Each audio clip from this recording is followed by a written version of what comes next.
میرے انتہائی واجب احترام معزز حاضرین اور سامعین، یہ اگست کا بابرکت مہینہ ہے جسے ہم پاکستانی آزادی کا مہینہ بھی کہتے ہیں۔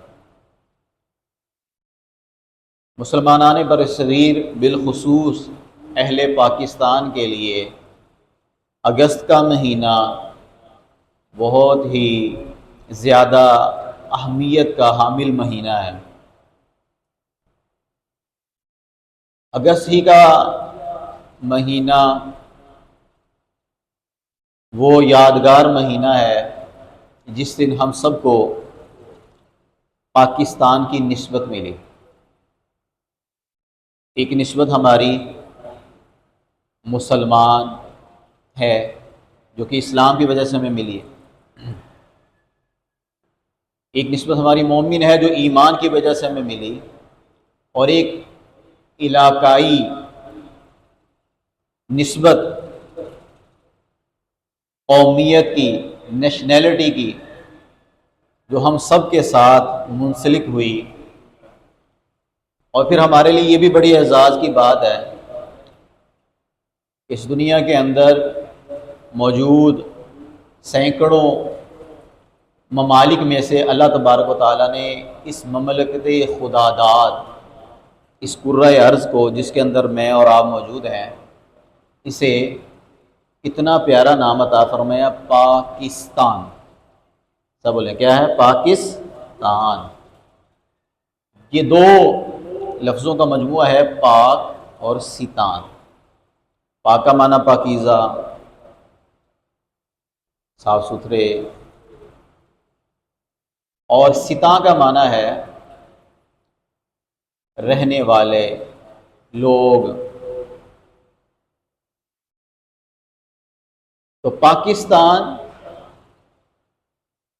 پاک سرزمین کے رہنے والے، بہت ہی پیارا نام، جو کہ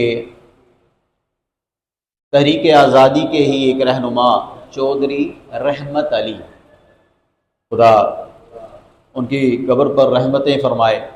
میں آج سوچ رہا تھا کہ اس بندے نے پاکستان کا نام سوچ رہے تھے، اس پہ سارے لوگ سوچ رہے تھے، تو اللہ تعالیٰ نے اس کو ایسی فہم و فراست عطا فرمائی، ایسا سوچا، تو ان کی تجویز پہ چودھری رحمت علی بزرگ تھے، یہ بھی تحریک پاکستانی کے بڑے اللہ والے تھے، تو ان کی تجویز پہ کہا بھئی پاکستان۔ سب نے، جس کے سامنے یہ نام آیا اس نے کہا کیا ہی بات ہے، پاکستان، پاک لوگوں کے رہنے کی جگہ۔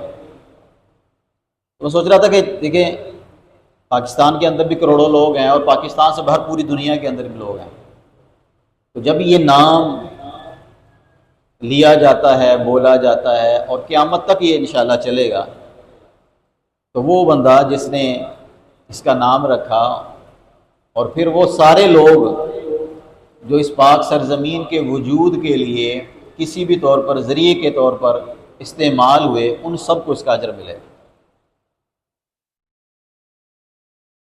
تو اللہ تبارک و تعالیٰ نے بھی ہمیں یہ جو ملک عطا فرمائی، اللہ تعالیٰ کی بہت بڑی نعمت ہے۔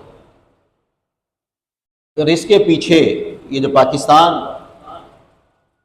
ہمیں حاصل ہوا ہے، اس کے پیچھے ایک بہت بڑی داستان ہے، بڑی محنت ہے، تحریک آزادی ہے۔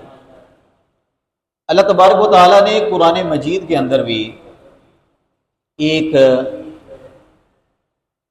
تحریک آزادی کو بیان فرمایا۔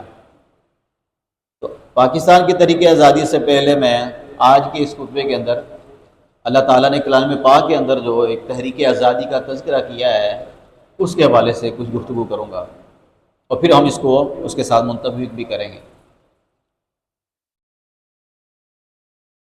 بنی اسرائیل، یہ حضرت یعقوب علیہ السلام کی اولاد کو کہا جاتا ہے۔ حضرت یعقوب علیہ السلام کی جو اولاد ہے انہیں بنی اسرائیل کہا جاتا ہے۔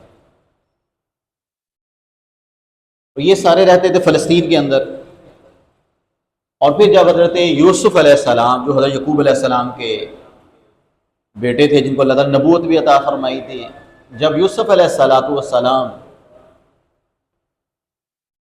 مصر کے اندر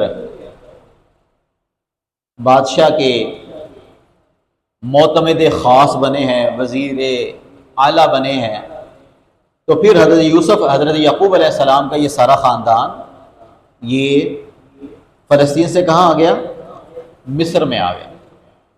اور مصر کے اندر پھر اللہ تبارک و تعالیٰ نے یوسف علیہ السلام کو حکومت عطا فرمائی، اور یوں حضرت یوسف علیہ السلام کی وجہ سے پھر بنی اسرائیل کے، یعنی یوسف علیہ السلام، یعقوب علیہ السلام کی اولاد کے ترقی کے دن آئے ہیں،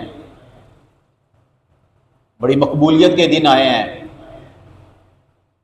حکومت کے اندر یہ لوگ ہیں، اور ظاہر ہے ایک بڑی ممتاز حیثیت میں ہے، بڑا وی آئی پی پروٹوکول ہے۔ تو اللہ تبارک و تعالیٰ نے یوسف علیہ السلام کی وجہ سے بنی اسرائیل کو ایک بڑی عزت افزائی عطا فرمائی۔